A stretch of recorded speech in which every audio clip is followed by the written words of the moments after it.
Alors Alonso, il demande à ce que Alpine évolue la monoplace toute la saison. Par contre, il y a un problème, c'est les finances au bout d'un moment. Il y a un budget à respecter, Fernando. Alpine s'était fixé comme objectif de rattraper Mercedes lors des courses de juillet. Non mais les gars, non. Un peu de sérieux, un peu de sérieux. Ça sera certainement pas facile pour nous, admet Alonso, qui semble conscient que le champion en titre des constructeurs est hors de portée d'Alpine. Le championnat, plutôt. Mercedes est une grande équipe et nous savions tout ou tard il nous rendrait l'appareil. C'est un projet à moyen et long terme pour nous si nous voulons nous améliorer autant qu'eux. C'est pourquoi je pense qu'il sera important pour nous de passer à la voiture de l'année prochaine aussi vite que possible, afin de ne pas avoir à faire de compromis, demande Alonso à Alpine. Ah oui, non, d'accord, lui, il veut qu'on passe très vite à la voiture 2023 pour espérer gagner. Les grandes équipes peuvent commencer avec la nouvelle voiture et en même temps continuer à améliorer la voiture actuelle. Pour d'autres équipes, c'est plus compliqué. L'un des domaines où l'Alpine est moins compétitive est dans les virages lents, où les formations inférieures se paient le luxe de surpasser l'équipe de Fernando Alonso. Dans certains virages, nous sommes un peu en retard.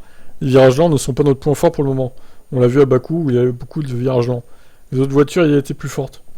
AlphaTauri était 5ème et Aston Martin était également très fort, donc sur certains circuits, ces équipes peuvent prospérer. Je pense notamment au Hungaroring.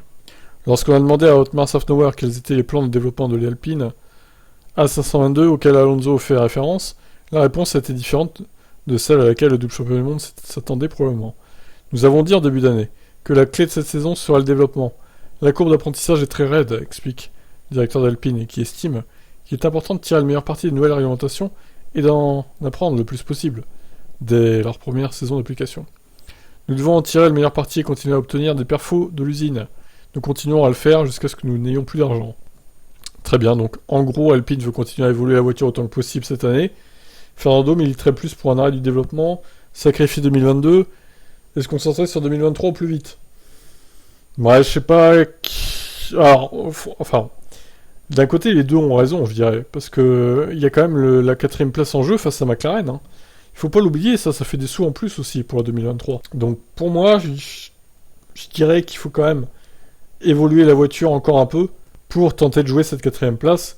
Pour l'instant, ils sont à égalité, les deux équipes, Alpine et McLaren. C'est très très serré. Hein. Faut pas laisser passer ça, je pense. Il y a moyen de choper la quatrième place pour Alpine.